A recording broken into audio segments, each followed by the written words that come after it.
Good day. Welcome to the Cory Morgan Show. We got a busy one today. I came in the newsrooms just a buzzing. There's just stuff breaking on the federal, provincial, and municipal fronts. We got three levels of government with things for me to go on about and rant about and dissect and all that good stuff. It's kind of a morbid thing. Yes, I enjoy, tumultuous or crazy political times. It keeps me active, gives me lots of stuff to go on about. Good times would be boring and dull and leave me little to report. I don't think we have to worry, though. There's always going to be more stuff for me to go on about. I got a good guest coming on today, Erika Barootes. She's the Senator Elect for Alberta. I'll get her to kind of explain for the non-Albertan viewers why we have these elected senators. They rarely actually end up in the Senate, but we do try to elect them anyways. And she's going to talk about the latest Senate appointments and a bit on the Senate system, because there's some confusion. I saw some people not quite sure how the Canadian system works, and it is kind of a messed up system, so the confusion's understandable. So yes, this is for those watching live. Use that comment scroll. I see Mr. Stanley and Paradoxy saying hello. Yeah, say hi in there. I don't necessarily read them all out. I do see them all there, though. Mavis there. Chat with each other. Get those questions to me and the guest. I don't necessarily get to them all, but I see them, and it helps model the show. I like it being interactive. There's more than just me talking at a camera here. All right, but I am going to talk at the camera here for a minute and get on with what I'm ranting about. For some of you who watch me on X, you've seen this debate going on a little bit over the weekend. I thought I'm going to expand a little bit on it because, it's something I got personal experience with, and it's really stupid. So these are things I like to rant about. So the Alberta government and the federal government, they've actually teamed up on something, and they're going to provide internet service to rural areas at a cost 5,300% higher than it would be if people just got the service themselves. It's nuts, and the program should be scrapped. But let's get into it. Like, access to high-speed internet's been a need for modern living, fair enough, much like telephone service has. I mean, it's changed. And like the early days of telephone services, rural areas, they take longer to get the infrastructure. There used to be party lines until surprisingly not too long ago. Living in rural areas is a choice, and residents in them understand you won't necessarily have access to as many services or as quickly as urban dwellers do, or at least they should understand that. Now, I live near a pretty massive urban center, but I'm on a rural property, and our quest for decent internet access has been long and painful. Well, cities have had cable and fiber optic internet options for decades now. Lots of rural areas have had terrible provision, if any options at all. At my place, we had to set up a small tower on the roof to receive this wireless signal, which provided unstable, slow internet service at a high cost and terrible customer service. We then switched to using a hub to get service through our cellular provider. That was expensive and pointless, as the local cell tower couldn't keep up with demand, and the speeds were nearly as bad as dial-up if they weren't totally crashed. Now, despite being only 800 meters from a fiber optic cable on a nearby highway, we can't get fiber optic services because it's too expensive for any provider to install a stub line down in my community. Fiber optic cable is difficult and expensive to put down. It's not like copper power wires or telephone lines. Finally, though, we heard about this new option a few years ago. Starlink was offering high-speed service. It was going to cost $700 for the hardware, and we'd have to go on a waiting list. We eagerly jumped on the option, and when the unit finally arrived 6 months later, we set it up on the roof of our house with some trepidation. Our home's surrounded by trees, and I'm in a valley, so we were worried the satellite system might not work well. Our fears were unfounded. The system was true plug and play. You just place it on the roof, power it up, and it orients itself to the best signal. It's almost creepy. There's no need for a professional installation or tedious aiming of the dish like with your satellite TV services and other internet options. And best of all, we immediately had high-speed internet service. And that speed and reliability has only gotten better since we put it up there, even though most of our neighbors now have Starlink as well. It's not overloading the system. Now, it's a little depressing that the price has fallen to $200 for a system now, and you don't need to have a contract, but that's fine. Good for those who waited. Now let's look at what the provincial and federal governments have been up to in the issue. Well, governments at every level have been promising to bring high-speed internet to rural areas for over a decade. It's a popular promise to make, but apparently a difficult one to keep. Until Starlink came, all that most rural dwellers saw were promises and spending announcements. And most didn't even see that because our internet was too crappy to surf the news and find out. The promised spending has been significant, though. The Alberta government partnered with the federal government to spend $780 million on what they're calling the Alberta Broadband Fund. In bits and pieces, they figure they're going to bring high-speed internet service to the entire rural Alberta population by 2030 or so. Yeah, right up, when we all go to electric cars. Then they break that fund up to make grand announcements, like the one last June, trumpeting they're going to bring high-speed internet to 1,440 rural Alberta homes for the low price of $10,625 per household. That's not a typo. Only the government could manage to take a service that cost $200 per household, and managed to soak taxpayers for $10,625. The announcement didn't provide a timeline either, so we can assume it'll probably be a few years before those 14,000 homes see this new service. In the meantime, the $200 Starlink option usually arrives within a couple of weeks of ordering it. There's no more waiting times. It's available in every part of the province. Now, on top of that last announcement, the government still has $620 million laying around dedicated to this project of high-speed internet. The Starlink dishes are appearing on rooftops like daisies already. Rural citizens aren't waiting for the government to provide something in years that they can get now in weeks. The government's definition of high speed, by the way, is 50 megabytes per second. Starlink's already at over 100 megabytes per second. It's just not even in the realm. Some people are claiming we shouldn't become dependent on a service provided by a billionaire like Elon Musk. Well, I hate to break it to you guys, but the government isn't providing local mom and pop internet providers. You're going to be just as dependent on a different bunch of billionaires. With the Rogers internet crash and periodic internet service losses due to fiber optic strikes, let's not pretend that non-Starlink options are any more reliable. Governments like to pretend they operate at top efficiency and there's no room for cuts anywhere. And of course, we know that's bunk. Well, here's an area for an easy cut. With the Universal Broadband Fund, we could just cut that now. Nationally, is $3.2 billion. Sure, there's some contracts that have to be bought out, but hey, why throw good money after bad?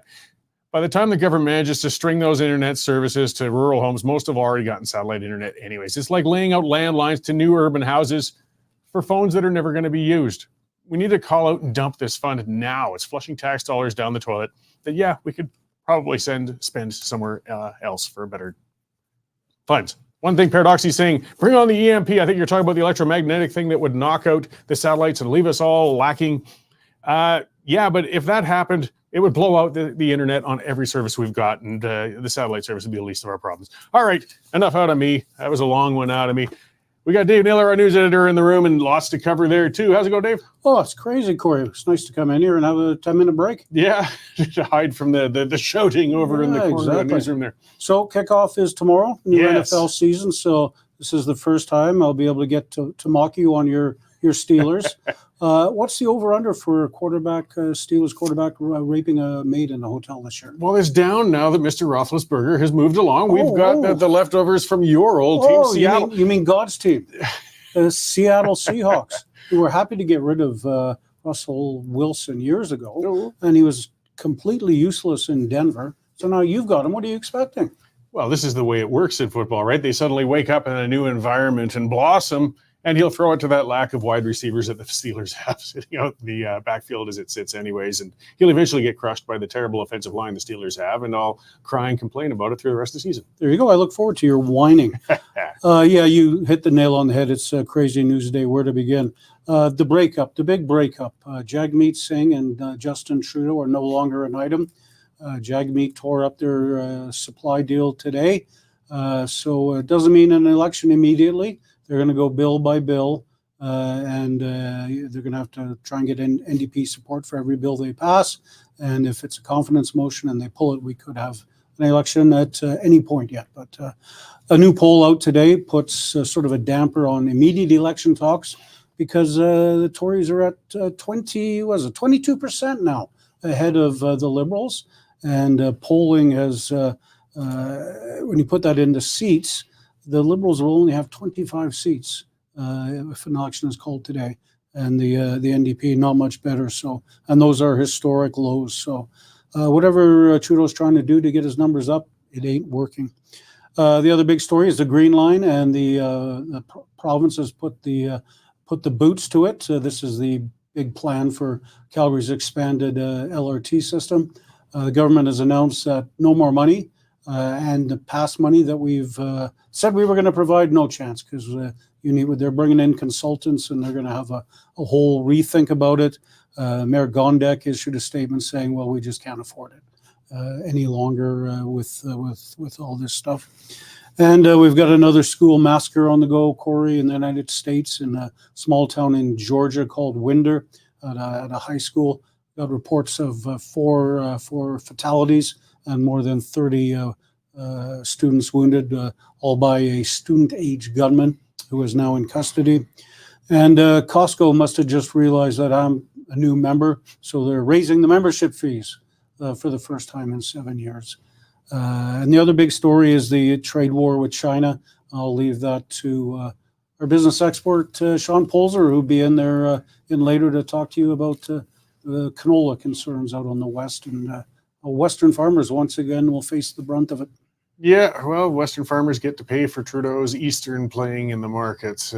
Usual setup. At least with Costco, 7 years, that's not bad for the prices to go up on something, in all honesty. I mean, I know you don't like it when you see it on your own wallet, but everything else has been going up by the month. But in fairness, they've kept the hot dogs the same price. Oh, well. And they've kept the roast chicken the same price. There you go. So can't blame them, really. the important incentives are still well priced. Exactly. All right. Thanks, Dave. I'll see you after the show. Thanks, Cory. Right on. That is our news editor, Dave Naylor. And yes, big one's breaking today. And again, as I said, the newsroom is busy. There's shouting, there's hollering going on there. Most of it's not the news guys, but I won't go into details of what that's about. All the same, the reason we can cover these, get that news out there as it's breaking, is because you guys have been subscribing. It's $9.99 a month, $100 for a year, guys. Well worth it. Like a newspaper subscription. Keeps us independent. We don't take tax dollars. We don't want to take tax dollars. If you've subscribed already, thank you. If you haven't yet, get on there. westernstandard.news/subscription. Take one out. Tell your friends to get on board. This is the future of media, guys. The old ways are gone. The dinosaurs are finally fading away. And maybe we'll get an election to finally get rid of the CBC. We'll see if Poilievre follows through on that promise. I'm going to go on a sidetrack. And I just heard about that when Dave came in here with this latest school shooting, this massacre down in the States in Georgia. And of course, it's awful. I hope it's settled. There's a problem down there. And the thing is, though, it's a cultural problem. Something's wrong. I don't know what it is. I don't. But people point to the guns. That's the instinctive reaction to these awful, awful tragedies we get all the time. The Americans have all those guns. That's why this happens predominantly in the States. Yeah, the guns are an element of the crime, and it's a part of it. But people often forget Canada actually is the 7th most civilian armed country in the world. We have millions and millions of firearms in Canada. We have handguns, we have rifles, we have lots. Many people have firearms. But we aren't getting, and I understand we have a smaller population, of course, but still, even on the scale of it, we aren't getting those kinds of things happening here. So it's not a matter of the firearms itself. There's something culturally wrong. I don't know what it is. I don't. But you see, I hope that some brilliant person can come up and try to find a way and figure out what motivates an individual to go out and murder fellow human beings like that and somehow fix it. I don't know how you find that out. I don't know how you deal with it. But I know the one way not to deal with it is worrying about the tool they used. As I said, if it was just firearms alone, Canada would be having those shootings all the time too. And thankfully we don't, but we have many, many firearms for now. The Liberals might want to change that. But so let's make sure we point and try to find what the real root of the problem is instead of pointing at what is more immediate and seems more simple, because obviously that's not the case. There's something more to it, something more complicated. Either way, I hate hearing about those, particularly with schools. It's just so awful. And, it keeps happening and it just makes it difficult to work in a newsroom at times when things are breaking out like that. We got lots of other things. That's why, sometimes people get on our case. Why are you reporting on light stuff like, the raising of Costco rates or the price of hot dogs in there? Well, because you need to break it up, guys. We can't have nothing but bad news all the bloody time, or political news, which going into the drudgery of things. And I'll torment you with our Senator Elect Erika Barootes on that sort of thing right away here. Actually, we like that sort of stuff. It's not necessarily bad, but you know what I mean. Got to break it up. We got to spread it out. So yes, we cover a little bit of everything here, from the price of hot dogs at Costco to, unfortunately, tragic, terrible events down in the United States. It's just part of covering a broad variety of news. Either way, let's hope that the death count doesn't rise any further down there, and that they've got this as resolved as it possibly can be. It's a terrible, terrible thing. The other thing, before I get to Ms. Barootes there is we got some pretty crazy stuff going on in the federal parliament. Jagmeet Singh is finally implying that he might show some courage and hold the government to account. I'm in the I'll believe it when I see it mode. He says he's just going to take it bill by bill now. Well, that's all he's ever done. So he'll stomp his little feet and he'll pretend to act strong and he'll pass every bill all the way along until they have to hold an election a year or possibly more from now. But either way, we've held elections for something else in Alberta for many years. It's been a tradition, actually, for a long time. And occasionally, the senators we choose end up in the Senate. Often, they kind of sit there and waiting and never quite get there. But we have one of those elected senators here, Erika Barootes, and she's joining the show. She's been on before, and it's overdue. And yes, because our prime minister just appointed 2 senators in Alberta to represent us in the Senate that really, as far as I could tell, don't represent many Albertans whatsoever. So thank you very much for joining me today, Ms. Barootes. I appreciate it. Yeah, thank you. I mean, I like that you said it's long overdue. I'm always happy to join. Yeah, right on. So, I mean, maybe, because some people are from some outside of Alberta viewing the show and such, can you kind of give in a nutshell what the deal is with elected senators in Alberta, what your role is, and what we're hoping for?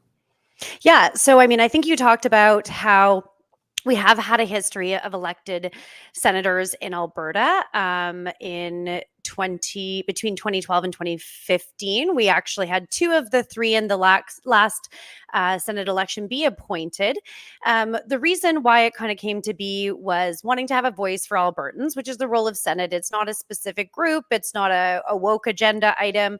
It is actually about having a voice for the entire province. And so in 2021, aligned with the last municipal election, there was several of us, 3 of us, which ran under the Conservative Party of Canada under new legislative changes by then Premier Jason Kenney, and a whole slew of independents that wanted, again, to be able to stand up for Alberta in the upper chamber, in the red chamber, to make sure that when bills are passing, that our region is definitely considered and that perspective is being brought. Now, fast forward from 2015 to 2019, from 2015 till now, we've had Justin Trudeau, who I'm not even sure if he believes in the Senate, but who hasn't respected Alberta's elected senators. Former Prime Minister Stephen Harper did, but we've had an individual named Mike Shake who sat for a very long time. Who knows if that'll be my future as well. But we do have 3 individuals that were elected by Albertans with, I'll say, quite large numbers. It's larger than any leader, any premier, any political party individual gets. So there was a big uptake by Albertans to actually elect and vote for these individuals. So, I mean, a lot of, when I talk to Americans, they're just flabbergasted that we actually appoint our senators. I mean, how on earth could you possibly, how undemocratic do you get? Well, yeah, I'm afraid that's the reality. To kind of work around or make that sugar-coated a bit, I mean, Prime Minister Trudeau has claimed all the senators he's elected now are independents. They aren't party senators. It's a little hard to believe, isn't it? Well, it is, especially with the most recent appointment in Daryl Finlatter. He has been a conservative fundraiser. Even when he was a member of the PC party in Alberta, it was a federal Liberal fundraise for Justin Trudeau and the Liberal Party. So, I mean, that's one that really frustrates me because I think he has a great resume from his professional career. I think a perspective he could bring, but don't call that an independence senator. Just say they're going to go join the Liberal caucus. And I think that Justin Trudeau would actually hold a little bit more street cred within the individuals that love and respect the purpose of the Senate. Well, and another aspect of Senate abuse, and to be fair, over enough years, we can see some terrible examples of it from Conservative and Liberal governments. It's a partisan role that can be used as an incentive for people or a handout, a plum. And somewhere it frustrates us a lot, of course, is when media members are suddenly popped in there. I'm going to speak of Charles Adler, who... Paula Simons was the first before Charles, too.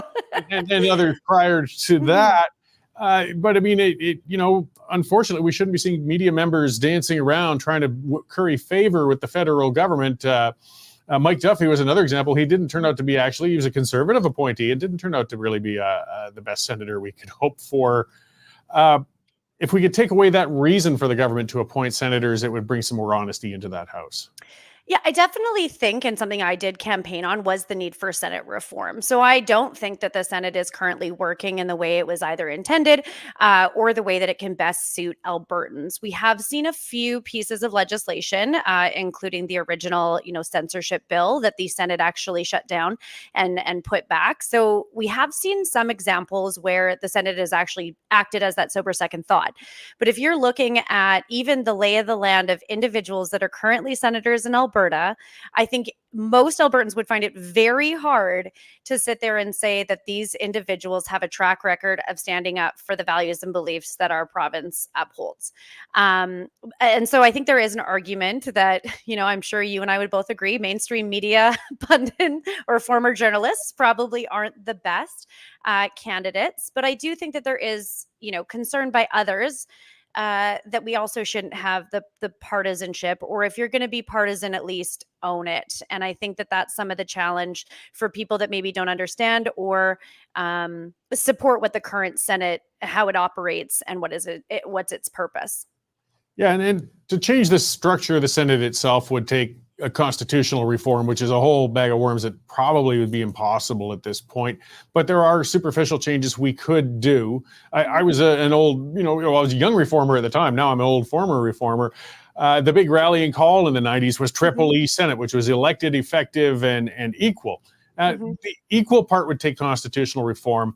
But the other two E's, if other provinces jumped on board, and if we just at least started the trend of having elected senators, I think it would turn them effective because they would feel, a mandate and the ability to act as a senator, and they'd be answering to the voters rather than to whoever appointed them. Absolutely. I mean, I campaign on term limits. That is, more of a personal statement than, again, the ability to have a constitutional reform. You are right. There has been that Triple E Senate. The states, though, I want to point out that it's not impossible to actually fully reform the structure of the Senate. They started out as appointees and then shifted away, and now they have 2 per state regardless of your size. I would love to see that. But to your point, there's wishful thinking and an ideal scenario versus what the realities and the barriers, such as constitutional reform, exhibits. I'd also love to see other provinces taking this. Now, if I was another province watching what's happening in Alberta and the lack of respect for the senators and waiting to be appointed, it's probably very discouraging under this current administration that is going to be, the will of the people equals the will of what's happening in Ottawa, and that those appointments, the appointments become the symbol, but the elections become the voice of who folks want to be sitting in those seats.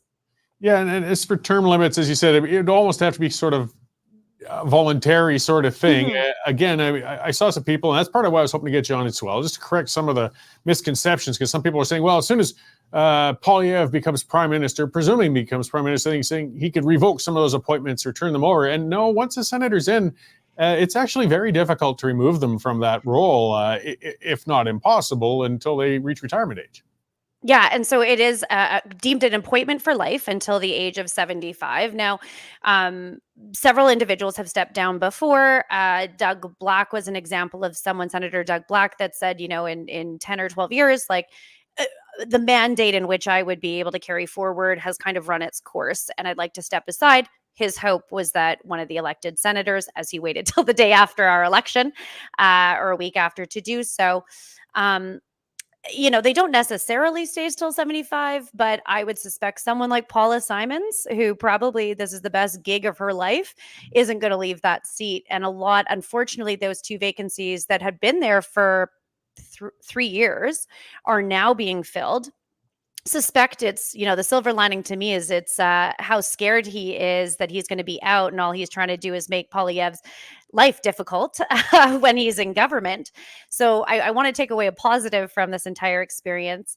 But I do think that a lot of the individuals that are currently there are, 50, 60. So their runway is a little bit discouraging for me, obviously, personally, but also that we're stuck with some of these individuals that I think many Albertans would say are maybe not the best candidate.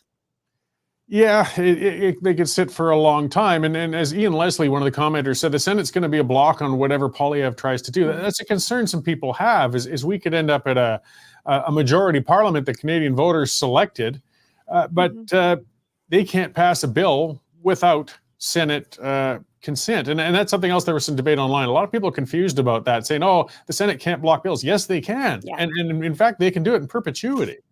Yeah, and so if I can just, and I think you know this, I'm developing an applied politics course to teach individuals all of these things at Macamee College. So I'll do a little plug there because we're going to be launching our pilot in the new year. But that's exactly it. Is there's first reading, second reading, it goes to committee. And then like the step before, in the process, it's got to go to the other house. And so another thing people don't know is that actually the upper chamber of the Senate can introduce their own private members' bills. And that would require that they can pass it within their house and then send it. But yes, absolutely. We saw it with, I think it was C11. We've seen it, with amendments coming back. Like there is a strategic move here that Trudeau is doing to create this blockage for many of, I suspect, Poilievre's policies and legislation that he's going to try passing or trying to, water down policies, etc. And so I think it's actually like quite unnerving that he's doing this. My political strategist hat says it's smart politics for him to do this. Should he not know when he's going to get the boot? But it was something that Stephen Harper missed and didn't appoint some of those Senate roles and the Supreme Court appointments. But it's all signs point to Trudeau's very scared about his future and knows he's done soon and is trying to build up this Senate as an obstacle to democracy rather than part of the democratic process. Yeah, and you brought up something else that's interesting. I mean, a lot of people have mentioned, well, Prime Minister Harper made a terrible mistake because he left a bunch of vacant Senate spots when he went to the polls and thus just left an opening for more Liberals to get put in there. Yeah, I think strategically that was a bad move. I'm certain I can only guess he was more confident that he might be in for another term. But when a Senate vacancy happens, as you pointed out, some were vacant for 3 years. It's not the same as when a House of Commons seats open up and they have to hold a by-election within 6 months. They can keep those seats empty until it's practical for them, which again is ridiculous. Oh, absolutely. I mean, when we started running in 2021, there was 2 vacancies. And then during it, I mean, talk about a slap to the face for regardless of if they were running under the Conservative banner, which I was, or independents, people that were like going from all 4 corners of our province, trying to most of the time I felt we were educating that we have a Senate and that a Senate exists and what its powers were. So I felt I was doing a service to grade 6 democracy class, but also talking about the value of the Senate and how we need to reform it. And that there is some opportunity here. But as we were mid-campaigning, he appointed Karen Swanson, who is known for her selfies with Trudeau when she was the former mayor of Banff. And so that went down to 1, didn't appoint both. And then obviously Doug Black resigned. And then from 2021, he hasn't appointed anyone in Alberta. And so he left those sitting. I don't know if it was to punish us and make us feel like there was hope. But I can just say that now he's going through his list and trying to appoint as many people to drive his narrative. I mean, the other individual, Chris Wells, doesn't have necessarily clear party allegiance, but, isn't really speaking for all Albertans. He has one agenda only, and he's running on, his desire to bring wokeism to the upper chamber. Yeah, Mr. Walls is he would be more akin to an NDP type selection if they exactly played him, in my view. But I mean, it's interesting and it's frustrating with the games played. The appointment of Sorensen, the timing of it was a political middle finger to Albertans. It was his way of saying, I'm going to choose now just to let you all know that I think you're pissing in the wind, and I will choose your senators, no matter what you guys try to do. And it just shows some of the spite, I think, to a degree, between the federal government and the provinces. Yeah, I mean, I will say, so when Trudeau got in, he said that there needs to be some type of changes. He created his own application process. Myself and the other 2 the top 3 candidates of the Senate race all applied through his process. I can tell you, I think I did more background information for my Costco membership than I did for the Senate application. It was basically a resume and some reference letters. It wasn't robust, and nor was it a reflection of, what qualities and characteristics you would be bringing to the upper chamber. But I also haven't heard from any of the recent ones, Charles Adler included, who is new to Manitoba's Senate and has actually, said he doesn't believe in the Senate. He believes it should be abolished, and now is getting a pretty good paycheck to sit there and sit in that house. I don't think that I don't know if any of them, especially the two in Alberta, actually went through that process. I know Paula Simons did, and I know Karen Swanson did because they've shared that. None of these three recent appointments have shared if they went through his process. So, I mean, and again, not only a slap, but even a bigger slap to democracy and a hypocritical action by Trudeau. Yeah, and the process is token at best. Well, before I let you go, then you're not just going to sit idly staring at the computer waiting until you get your Senate seat. You've been working on other things in the meantime, as you alluded to. You've got something on the go in the college. Can I, get your plug out there, and where can people, see what you're up to and what you're doing? Yeah, absolutely. Well, I will never stop relentlessly standing up for Alberta. It might just be me being a senator and waiting longer, but my aspirations to get there and be able to move the Alberta agenda will stick with me until probably the rest of my life. But when it comes to what I'm doing now, I recognize that for my 20 plus years in politics, working on campaigns, as well as working within the legislature and for political parties, that there was a really big need to start teaching those skills. I have a poli-sci degree, and I can guarantee there's very few from my political science degree that I actually applied to my career, and definitely did not help me get my foot in the door to have a career in politics. So we've created at Macamee College the Applied Politics and Public Affairs Specialist Diploma Program. 2 years, you should be able to learn everything from briefing notes to stakeholder relations to event planning. You'll learn how to run and win campaigns. And so we're bringing together a group of experts in those respected areas to teach this program and hopefully get that will for democracy, the excitement around politics, and the divisiveness in which we see shrink while we grow the ability for people to engage in the process. Well, excellent. I hope you get packed classes, and I know we need a lot more people to get a little more knowledge in that field. Absolutely. So I appreciate you coming on. I do hope you get into the Senate, because I want to see the people who were elected get in there. It's not that big an ask, you would think. So thank you again for clarifying a lot of that and for putting your name out there. And I hope it happens, and I hope we get to talk again sometime soon. Yeah, thanks so much, Cory. Great, thank you. So that is Alberta-Senator Elect Erika Barootes. And as you can hear, yes, she's quite busy on a lot of the other things. And I'm seeing some of the things in the discussion scroll going on that shows confusion about the Senate. Some of the discussion between Mr. Stanley, I see, and Ian Leslie saying, why do we need a Senate? And Ian Leslie saying it's a breaking system on a majority government. Both are kind of yeses in a sense. Yes, technically it should be, but because it's unaccountable, because it's appointed, because they, answer to, Mr. Stanley said, who does the Senate serve? And Ian Leslie said, Canadians. Okay, theoretically, yes, but they don't. If you aren't elected, you don't serve Canadians. You serve whoever appointed you.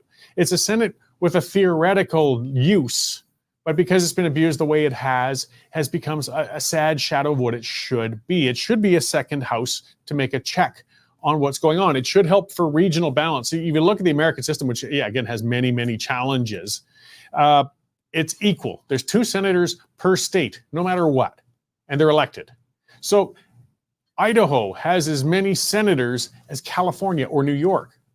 And meanwhile, of course, with Congress, then it's based on population. So this way, though, Idaho, Wyoming, Montana can't all get together and jam something through because it won't pass Congress, because the populated states won't support it.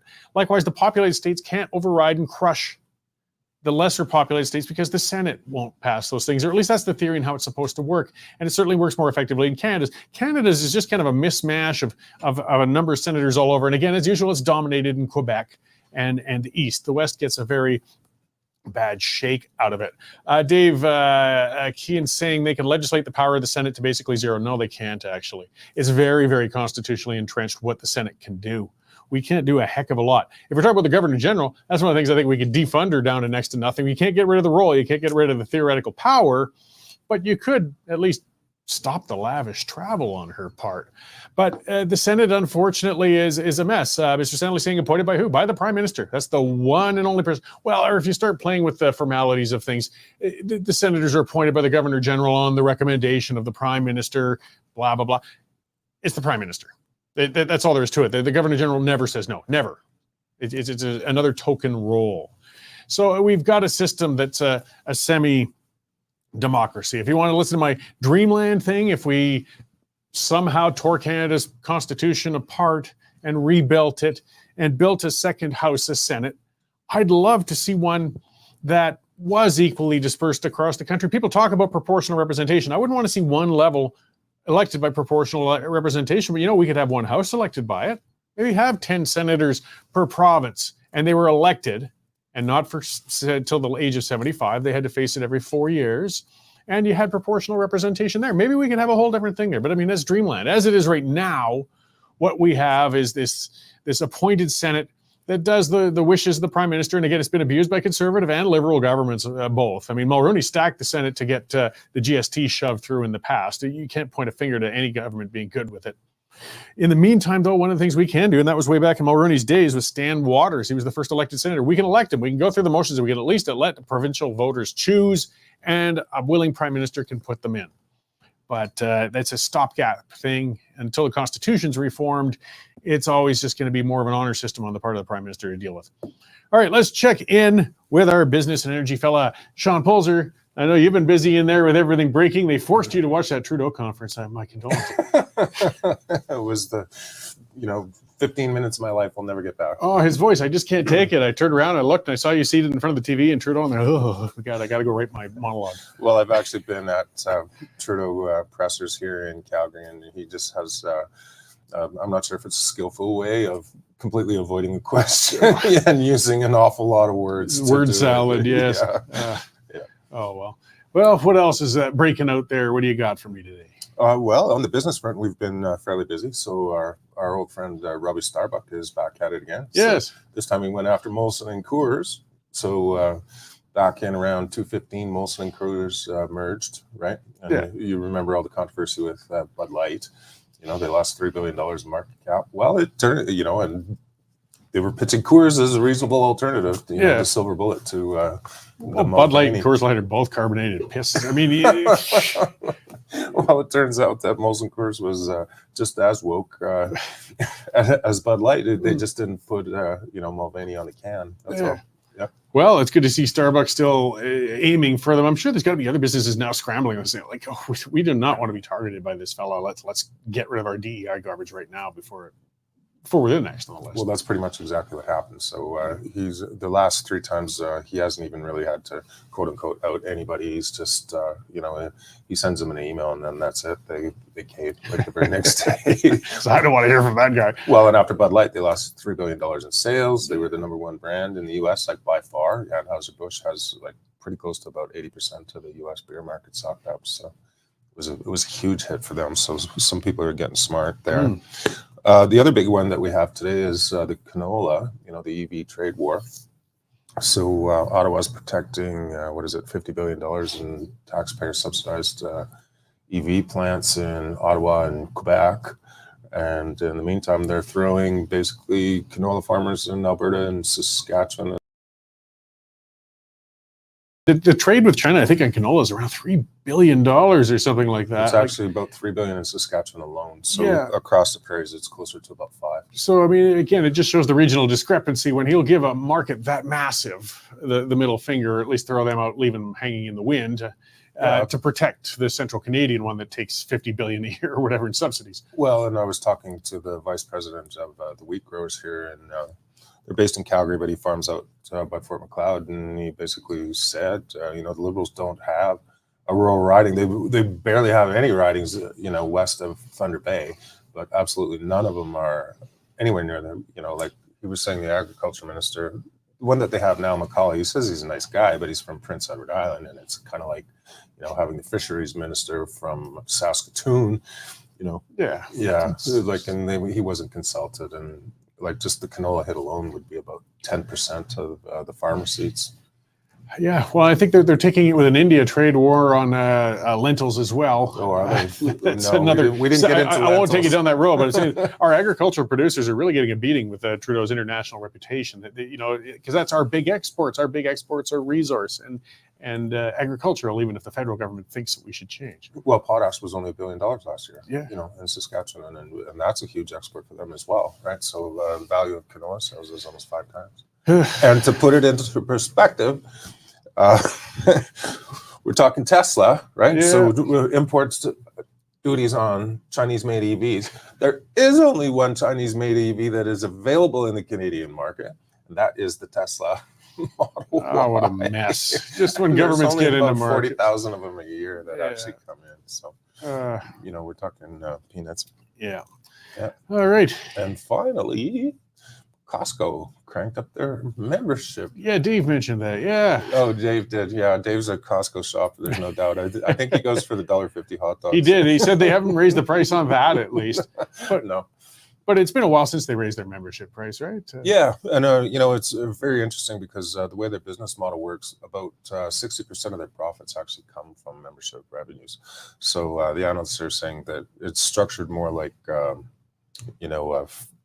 online subscription service like Netflix. Yeah. So how Netflix was trying to stop the double leakage on the memberships and all that kind of thing.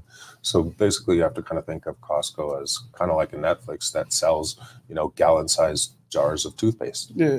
Well, we'll see how it works for them. Maybe it's a business decision. They'll lose some people who are just saying, to heck with you guys, I'm not going to renew. But others, they should garner some revenue by others who are just going to say, well, I'll take. Well, and that was part of the suggestion too, was the shopping experience. On the one hand, they have to try to encourage people to come in by having low enough prices, but then on the other hand, they have to harass you enough, at the gate and check your card and scan you and scribble on your receipt, to let you through. It's a different business model. Yeah, it's kind of a balancing act. It'll be interesting to watch, anyways. All right. Well, thanks for those updates. I'll let you get back to the newsroom and chew on whatever you pulled out of your news conference with Trudeau. That looks American. What do you got there? Well, I'm heading off to Washington, D.C. Oh, that's right. Yeah, we're going to try and catch a Trump rally here on the weekend. That should be fun. Watch your ears. Yeah, watch my back. Did you see that guy jump into the media stand last week? No, I haven't seen Trump that. says, the media's the enemy, points to CNN. Next thing you know, they had to tase this guy because he jumped over the media riser. Well, I'll happily watch from and afar. then Trump says, aren't my rallies fun? And I hope it is for you, but you don't get tackled or lose an ear or something. You'll read all about it on Western Center. Excellent. All right, Sean. Well, thank you. And we'll see you in the newsroom. Excellent. Thanks. That's great. It's Sean Polzer, yes, covering our news, energy, and Trumpism. Important things out there. So much to cover. Like I said, it's gone crazy. Jagmeet Singh is posturing, but BC, I haven't even been able to touch that yet today. And boy, have an eye on that. We got a reporter out in BC, Mr. Yeager, I think the name is there. Jared. Boy, I'm terrible with names. Yes, but he's been writing excellent stuff. I just don't look at the name all the time of the article. But no, and I mean, so the BC United has basically folded its tent. You've got the BC Conservatives, suddenly the only conservative option. The BC NDP is reaching out, trying to figure out how to pull in some of that support. There's a real neck-and-neck race going on out in BC for the provincial government right now.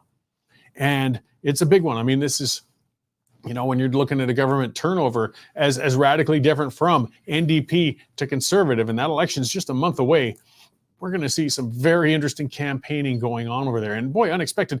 It gave a little bit of memories, in a sense, to when Premier Smith did her, well, she wasn't Premier yet. She was the head of the Wild Rose Party. I was on the board of the party at the time when she suddenly did her ill-fated floor crossing, thinking that would unite the Conservative parties and Jim Prentice would have this new united force going forward. Instead, the Wild Rose survived. Daniel Smith's political career we thought was dead at the time, but obviously wasn't. What a crazy fiasco, but it did lead to 4 years of NDP in Alberta. And now where we are, politics, boy, it's just a loony world, isn't it? And it's hard to keep up. But yeah, speaking of the West, speaking of us taking it on the canola front, you drive, you see those yellow fields. They're everywhere in the West. It's a huge market. As Sean said, $5 billion a year. And it is being threatened. Now, there's other buyers besides China. Of course there are. But when you lose a major customer like that, it hurts the market. dramatically. It means that they've got to find other buyers. Well, what's another buyer going to say? Yeah, I'll take that off your hands, but we're going to have to change price a little bit. So they're going to get a lower return on those crops. Again, it's Trudeau's terrible diplomatic actions, Trudeau's complete lack of business sense is led to this mess. As I said, the lentil producers, it's smaller, but same sort of thing. Trudeau getting in fights with India, and meanwhile, it's the lentil producers who get it on the tail end because India says, fine, we're not buying your lentils anymore. Because we don't export a lot. Despite Trudeau's dreams, we aren't an EV producer. We aren't an EV exporter. We aren't selling these batteries. We aren't selling these parts.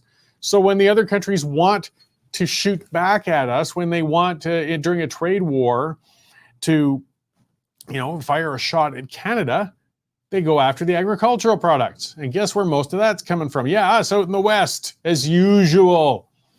I've said it before and I'll say it again, guys, Canada is broken. I think we kind of covered that with the Senate discussion, with looking at how we're being shot at with our agricultural products because of Trudeau's mess. So Trudeau came on defiantly, though, as I said, Jagmeet Singh saying he's torn up the agreement that he had with Trudeau, and now it's just going to be policy by policy, and he could invoke an election anytime. Look, he's not going to. Singh's a coward. He's a wimp. But he's posturing. He's talking. And the bottom line is the support for both of them is just going to keep tanking. But as others, as commenters have pointed out, and, if we have a stacked Senate, even if it does end up with only 25 Liberal seats, all of Canada is ready for a change. We got a whole bunch of these bums, and a bunch of them are bums, in the Senate who will block almost everything that Pierre Poilievre tries to put through. If that happens, then we're looking at a constitutional crisis. We're looking at a real problem. We've got an unelected House stuck until the age of 75 in there that will not allow an elected majority to get things done. That is a broken system, and it's pretty frightening.